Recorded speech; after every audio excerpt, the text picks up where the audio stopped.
Na samo 10 kilometri od Štip, na mesto koje isполнува со мир и блаженство, цигла врз цигла, молитва врз молитва, надеж врз надеж се редат во зидовите на манастирот Воскресение Христово, почнат да се гради под името Свето Богословие.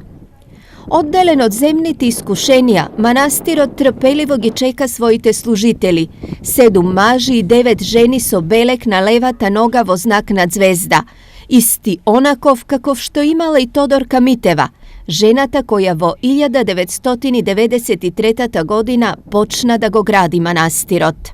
Мајка ми беше обележана со ѕвездата на левата нога на табанот на местото каде што била една од Исусовите рани, направени за времето на разопнувањето. Уште кога почна да го гради манастирот, велеше дека таков белек имаат вкупно 16 луѓе и тие треба да дојдат на манастирот и да служаат по Божја волја. Одбраните ќе бидат препознати и по тоа што ќе можат да го прочитаат писмото кое пред смртта го оставила Тодорка.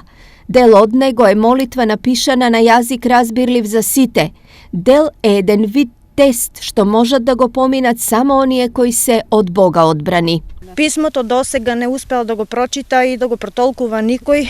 Го чувам како нешто свето и се надевам дека ќе дојде денот кога некој ќе ни го каже и протолкува неговото значење.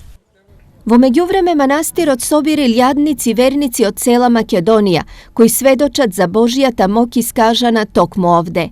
Некои овде се израдувале на рожба, други сведочат за чудата Божји, трети нашле лек. Од оваа вода многу е вика лековита за сее, за шеќер, за крв, прочистување, вика најдобра. И јас кога почнав да пием од таа вода, за една недела јас се осетив шеќерот ми се унормално ми дојде.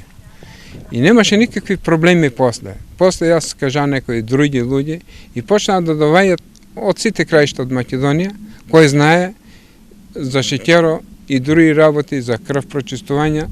Најдоа си луѓето легко тука. Место на многу Божји чуда, видливи само за оние кои овде доаѓаат со голема вера и страв Божји, манастирот полека се издига во сета своја убавина, трпеливо чекајќи ги верниците.